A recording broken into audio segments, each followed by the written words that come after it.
આજે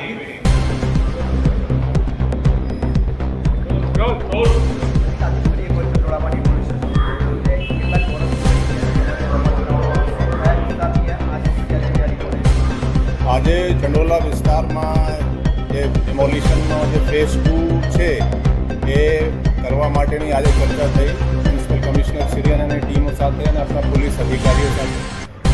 આવતીકાલથી 20 મઈથી આ ફેઝ 2 શરૂ થશે. અગાઉ 29 અને 30 એપ્રિલે ફેઝ 1 થયા હતા. આ તમે જુઓ, ચંડોલા તલાવ જે છે ઘણા ટાઈમથી બાંગ્લાદેશીઓના એવું ઠેકાણો જેવો બની ગયો હતો. આ તમે ચાલુ વર્ષમાં જુઓ, 2025માં 250 બાંગ્લાદેશી આપણે અમદાવાદ પોલીસે પકડ્યા છે. એ પૈકી 207 ચંડોલા તલાવ એરિયામાંથી જ પકડાના છે. આથી પહેલાં પણ પકડાતા હતા 10-20 ચંડોલા તલાવ એરિયામાંથી. સૌથી વધારે આથી પહેલાં 2009માં 95 બાંગ્લાદેશીઓ ચંડોલા તલાવમાંથી પકડાયા હતા, ત્યારે પણ ડિમોલિશનની કાર્યવાહી થઈ હતી. આ વખતે પણ ફેઝ 1 થઈ ગયા છે. ફેઝ 2 જે છે હવે આખા ચંડોલા તલાવને જે એરિયા છે એને તલાવને સાફ કરવા માટેનો આવતીકાલથી બધા આયોજન થઈ ગયા છે. અને આવું જણાવવા માગું છું કે જે સુપ્રીમ કોર્ટના જે રૂલિંગ છે, જે ઓર્ડર છે કે જે તલાવ એરિયા છે એને તો કોઈ પણ સંજોગોમાં એન્ક્રોચ કરી શકાય નહીં. અમુક લાસ્ટ ટાઈમ પણ હાઈકોર્ટમાં અમુક લોકોએ એપ્રોચ કર્યા હતા, એ પણ સ્પષ્ટપણે હાઈકોર્ટે કોઈ રિલીફ આપ્યા નથી, કેમકે તલાવમાં તો પરમિસિબલ છે જ નહીં.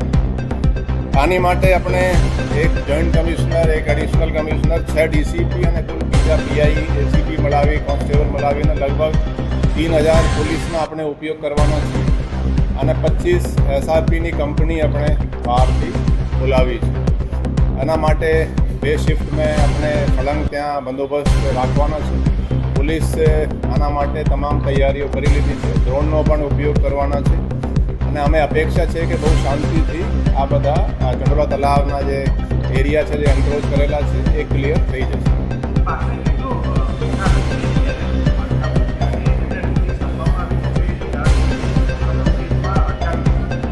લાસ્ટ જે આપણે ફર્સ્ટ ફેઝમાં લગભગ 1.5 લાખ સ્ક્વેર મીટરના એરિયા ક્લિયર થયા હતા, અને આ ફેઝમાં લગભગ 2.5 લાખ જેટલા સ્ક્વેર મીટરના એરિયા આ સેકન્ડ ફેઝમાં આ ક્લિયર થશે.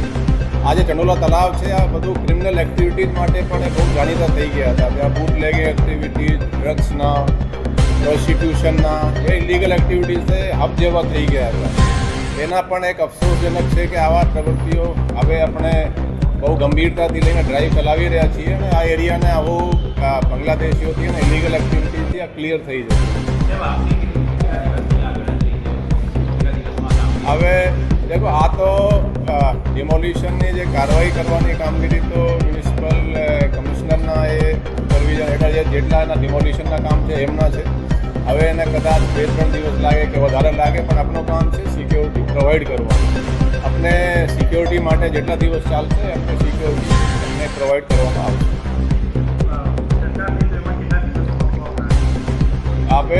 અમે અપેક્ષા છે કે 3-4 દિવસ સુધી આ કદાચ ક્લિયર થઈ જવું જોઈએ. કદાચ 1-2 દિવસ આગળ પાછળ થાય તો પણ આવતીકાલ સવારે 7 વાગ્યાથી ડિમોલિશનની કાર્યવાહી શરૂ થઈ જશે.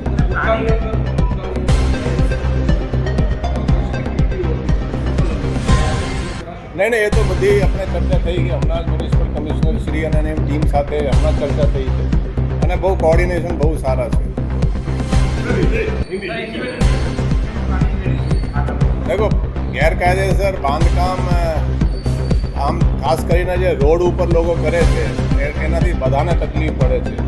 તો એ બાંધકામ તો થવું જ નહીં જોઈએ, અને જે થાય તો એને મ્યુનિસિપલ કોર્પોરેશન તરફથી ડિમોલિશ જ્યારે પણ આપણે પોલીસની માંગણી કરવામાં આવે છે આપણે આપી, અને ડિમોલિશ કરવાની પ્રક્રિયા ચાલુ જ હોય છે. હવે તમે જુઓ, દરરોજ અત્યારે સમર ટાઈમમાં આ ડિમોલિશનની કાર્યવાહી ઘણા બધા એરિયાઓમાં ચાલી રહી છે.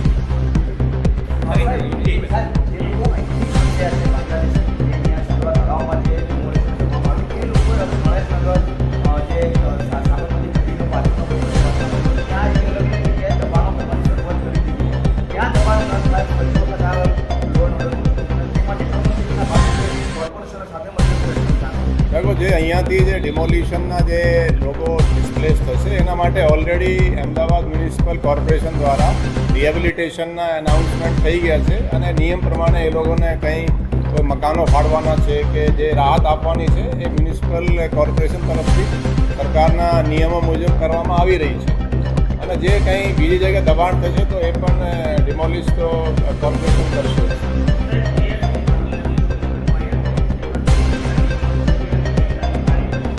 આમાંથી લગભગ 200થી ઉપર રિપોર્ટ થઈ ગયા છે એટલે આપણે આ વર્ષે 2025માં 250 પકડાયા હતા ટોટલ. એમાં 207 ચંડોલા તલાવમાંથી પકડાયા હતા અને એમાં લગભગ 202 જેટલા રિપોર્ટ થઈ ગયા.